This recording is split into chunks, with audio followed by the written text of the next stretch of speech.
کرتا ہے۔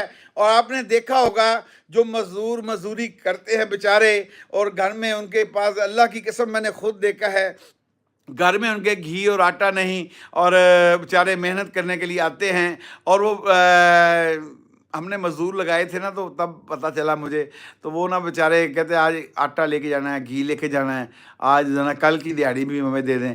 تو ہم نے میں نے دی اس کو، تو اس نے نا اتنی دعائیں دی، اتنا خوش، میری آنکھوں میں نا آنسو آ گئے۔ میں نے کہا یار دیکھ، یہ بھی تو انسان ہے نا، یہ تھوڑی سی ایک دیہڑی، ایک دن کی دیہڑی زیادہ لے کر خوشیاں اور دعائیں دے رہا اور خوش ہو رہا۔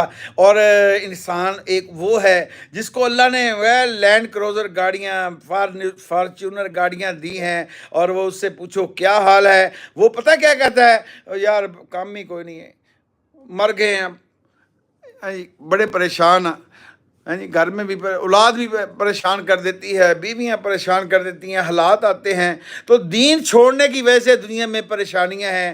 دین سلامتی ہے، رحمت ہے، سلام ہے۔ اللہ کے نبی نے فرمایا سلام کو بڑھاؤ، اکرام کو بڑھاؤ، جنت کے اندر عافیت کے ساتھ داخل ہو جاؤ، اپنے دسترخوان کو کھولو۔ اللہ کے نبی نے فرمایا کہ کھانے کھلاؤ رب کے لیے، لوگوں کو روزی کھلاؤ، تمہارے دلوں کو اللہ کشادہ کر دے گا۔ ایک صحابی نے حضرت محمد صلی اللہ علیہ وسلم سے مانگا کچھ آ کر، تو آپ نے عطا کر دیا، پھر وہ آیا پھر عطا کر دیا، پھر وہ آیا پھر عطا کر دیا۔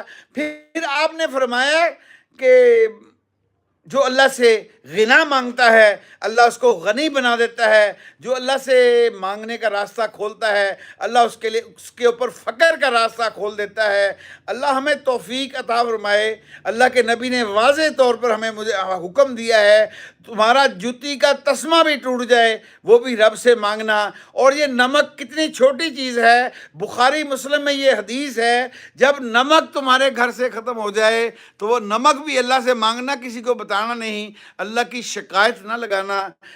اور ایک صحابی کے بارے میں آتا ہے، گھر میں بھوک آ گئی اور وہ کہہ رہے ہیں آگے سے واہ واہ واہ، وہ مہمان آ گیا جو حضرت محمد صلی اللہ علیہ وسلم کے گھر میں اکثر آیا کرتا تھا۔